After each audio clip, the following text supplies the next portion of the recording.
Myna birds are known to live throughout southern Asia.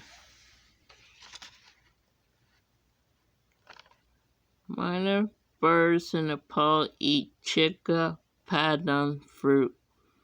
They eat mostly fruit and not eat seeds.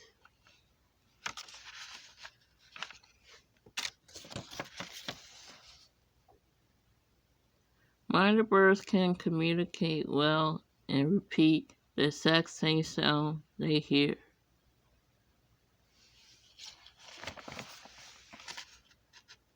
Myna birds come in different colors: yellow or orange beak, black, brown, or white feathers, or orange skin around the eyes.